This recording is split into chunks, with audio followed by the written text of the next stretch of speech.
A Prefeitura de Belo Horizonte, por meio da Secretaria Municipal de Cultura, apresenta Mulheres Míticas em Performance. Organização: Felipe Cordeiro e Sara Rojo. Editora: Javali. 2021. O Deserto em Quebra-Cabeças, por Gabriela Figueiredo. Este texto será uma montagem. Um jogo de recortar, colar, sobrepor, combinar, copiar e tensionar. Não me dou bem com a linearidade. Finalmente, entendo que minha natureza é picada. Talvez seja picada a natureza de todas as coisas. Há muitas formas de inscrever uma história. Em 1950, após a promulgação da Lei Maldita e em meio a outras medidas de exceção e suspensão de direitos que antecederam o golpe militar de 1973 e frearam o avanço dos movimentos de esquerda chilenos, Pablo Neruda publicou no México o poemário Canto General, no qual conta a história e a cultura latino-americanas em 231 poemas épicos. A primeira seção do poemário, titulada La Lámpara en la Tierra, retoma o ano de 1400 e resgata o imaginário de um espaço pré-colombiano. Para inscrever uma história, faz-se necessário inventar um começo. Tem coisas que nascem sem saber e é sem querer. Sinto que foi isso que aconteceu com as mulheres míticas. Nascemos de uma vontade de encontro, da convergência e da paixão evocadas pela ideia de ser latino-americanos. Nosso primeiro espetáculo, Clamor e Se Eva Não Tivesse Dentes, assumia uma estrutura fragmentária e caótica. Através do encontro, choque entre imagens e vozes anacrônicas, buscávamos resgatar e tensionar as mitologias e a memória construídas sobre algumas mulheres que marcaram a história e a cultura de nossos espaços de pertencimento.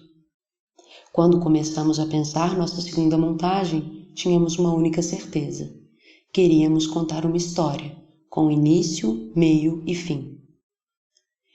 Em fevereiro de 1983, durante uma das ditaduras mais violentas que compuseram a Operação Cóndor na América Latina, o grupo de rock chileno Los Jaivas se apresentaram no Festival Internacional da Canção de Viña del Mar.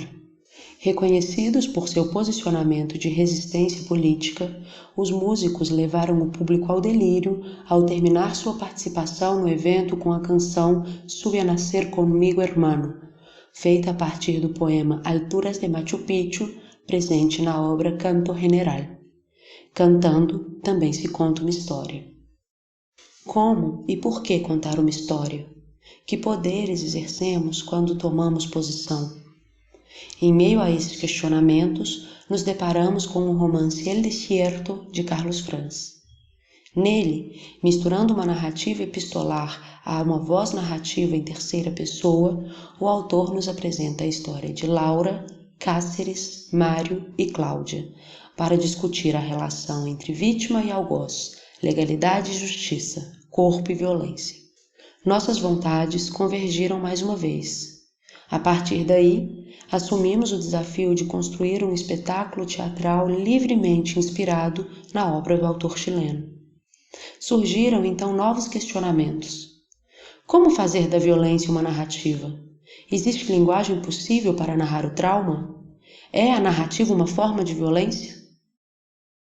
Em dezembro de 2016, estreamos o espetáculo O Deserto. Em agosto do mesmo ano, havíamos sofrido um golpe parlamentar que derrubou a primeira presidenta eleita na história do Brasil. Era o fim de um projeto político de centro-esquerda no país e também a constatação de que chegávamos ao fim da chamada Maré Rosa na América Latina. Ao fim do espetáculo, vestidos de memórias e inspirados na festa da tirana, os atores convidavam o público a sustentar uma enorme huipala enquanto cantavam a música Sube a Nacer Conmigo Hermano, do grupo chileno Los Jaivas. Em julho de 1990, após a queda do Muro de Berlim e o fim do Bloco Socialista, um coletivo de grupos e partidos de esquerda, tanto reformistas quanto revolucionários, convocados pelo Partido dos Trabalhadores do Brasil, se reuniu em São Paulo para debater e articular a luta contra o pensamento neoliberal na América Latina e no Caribe. A eleição de Hugo Chávez, em 1998, marcou o início de uma nova fase política na região. A ela se sucederam a eleição de 24 políticos de esquerda e centro-esquerda em 17 países latino-americanos. Tal momento é conhecido como a Maré Rosa Latino-Americana. Símbolo de luta e resistência, a huipala é uma bandeira quadrangular composta por 7 cores que representam os povos andinos pré-colombianos. Cada cor evoca um dos pilares que compõem a cultura e o pensamento andino. O vermelho representa o planeta Terra, o laranja, a sociedade e a cultura, o amarelo, a energia e a força, o branco, o tempo e a dialética, o verde representa a economia e a produção andina, o azul é o espaço do cósmico e, por fim, o violeta é a política e a ideologia andina. Ainda que haja desacordo sobre sua origem e sua cosmogonia, a bandeira é levantada durante todos os acontecimentos políticos e sociais que marcaram a cultura andina.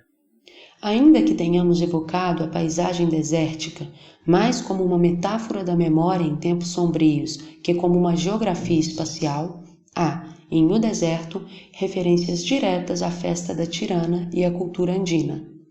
Destacam-se a aparição da figura andina, representada por Felipe Cordeiro, que, com chifres e vestida de vermelho, costura a narrativa e expõe os vazios e a performatividade da memória. Destaca-se também a projeção de um pucará, fortificação andina utilizada pelos povos pré-colombianos, no início e no fim do espetáculo, o que expõe um desejo de resistência. Conta-se que entre 1535 e 1539, Ñusta Huilac, filha de Huilac Uma, último sacerdote inca de Inti, deus do sol, fugiu de uma caravana que atravessava o deserto do Atacama e liderou um grupo de indígenas que se refugiou em um oásis na província de Tamarrugal. Reconhecida por assassinar cruelmente todo espanhol ou indígena batizado, a princesa Ñusta Huilac, com apenas 23 anos, se transformou em uma líder militar temida e respeitada por seus inimigos, que a chamavam de La Tirana. Conta-se também que certo dia apareceu no oásis um homem português, por quem a tirana se apaixonou. Negando-se a matá-lo, converteu-se ao catolicismo e acabou aceitando ser batizada, o que fez com que ela e seu amante fossem assassinados pela resistência indígena revolucionária. Hoje, convertida em Virgen del Carmen pela cultura ocidental, Huilac é festejada a cada ano em uma das celebrações populares mais conhecidas do Chile. La Fiesta de la Tirana reúne centenas de pessoas ao longo de 10 dias, nos quais acontecem as diabladas, danças andinas que celebram a resistência e encenam um embate entre o bem e o mal. Entre 30 de setembro e 22 de outubro de 1973, um grupo de militares conhecidos como a Caravana da Morte percorreu inúmeras cidades chilenas, executando friamente dezenas de prisioneiros políticos e apoiadores de Salvador Allende. Responsável pela morte de pelo menos 72 pessoas, a caravana deu início à política estatal de genocídio anunciada por Pinochet poucos dias antes do golpe com a frase "No habrá piedad con los extremistas". Em crítica feita para o programa Agenda da Rede Minas de televisão, o ator e jornalista Bremer Guimarães destaca a construção fragmentada da dramaturgia do espetáculo O Deserto. Segundo ele, abre aspas, as 3 personagens, Mário, Cláudia e Laura, vão contando seus pontos de vista num formato quase de monólogos. Essa estrutura deixa muitas lacunas para o espectador.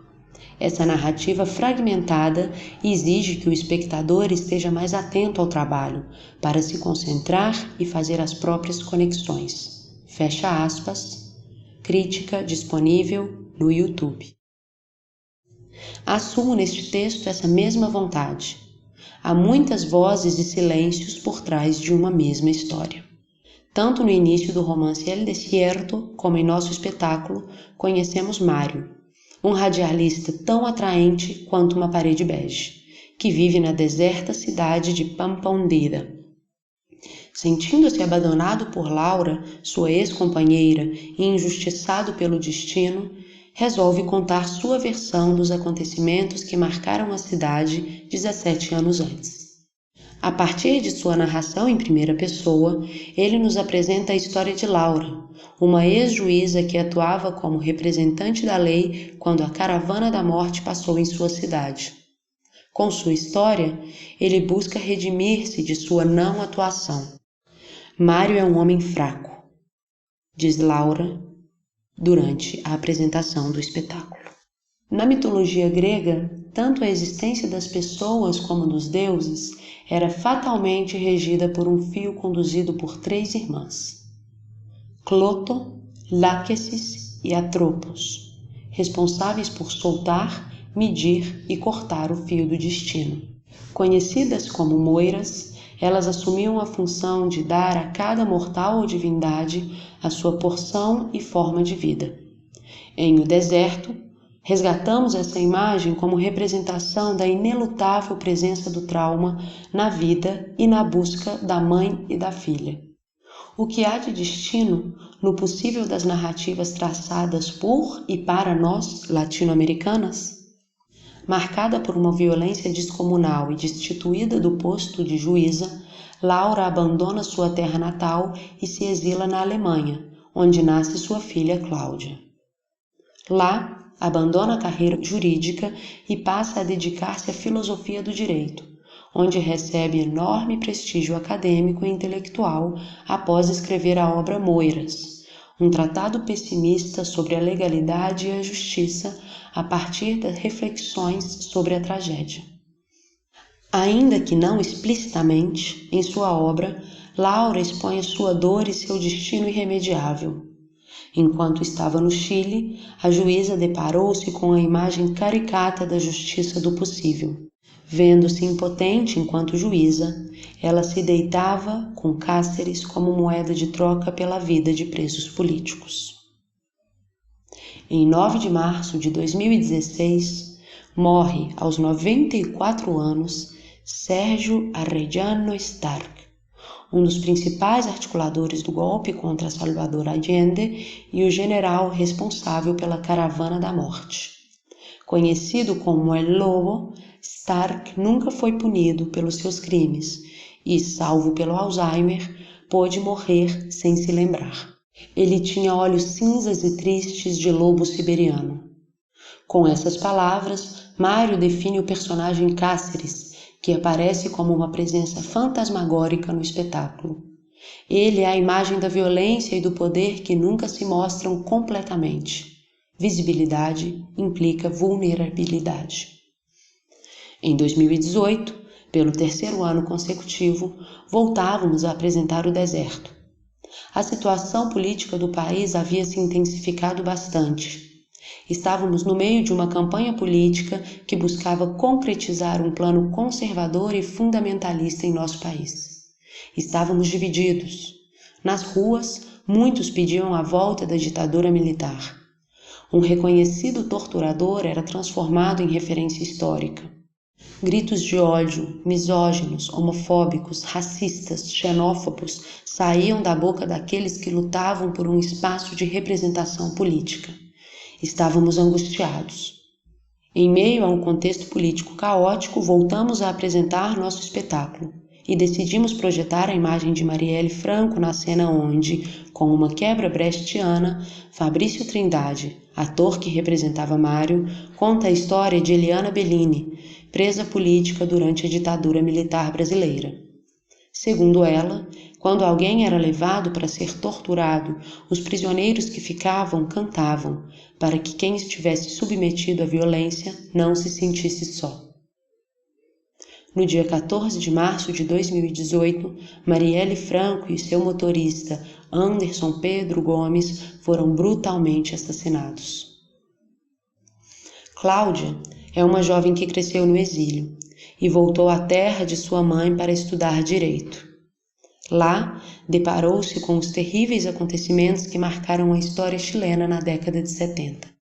Aterrorizada pelo fato de que a mãe exercia o papel de representante da lei enquanto tantas ilegalidades aconteceram, escreve uma carta na qual aparece a pergunta: "O que você fazia, mamãe, enquanto essas coisas terríveis aconteciam na sua cidade?" No dia 1º de janeiro de 2019, um líder fundamentalista conservador assume a presidência do Brasil. Em seu discurso de posse, ele promete acabar com o politicamente correto. Laura passou dias tentando escrever uma carta que explicasse sua história à sua filha. Cartas que compõem a narrativa epistolar do livro de Carlos Franz e são evocadas na primeira cena do espetáculo Deserto, a partir da imagem da mãe e da filha jogando papéis ao ar. No entanto, há perguntas que não se respondem com palavras. Por isso, após 17 anos, a juíza resolve voltar ao deserto para revisitar seu passado e indicar com o dedo o que nenhum verbo será capaz de expressar. Neste retorno, revela à sua filha seu grande trauma. Cláudia é filha de Cáceres, é filha da violação. Chegando ao final do espetáculo, Mário diz as seguintes frases: "Elas estiveram aqui, ele esteve aqui, nós estivemos, todos nós, e a gente ainda está. A gente segue aqui enquanto tantas coisas horríveis acontecem em nossas cidades. Talvez por isso tenha sido inevitável montar o deserto." Adeus, adeus, companheiro, não esqueça de mim. Eu vou fazer sua caminha macia, perfumada de alecrim. Incentivo: Lei Municipal de Incentivo à Cultura de Belo Horizonte, Projeto 1892/2018.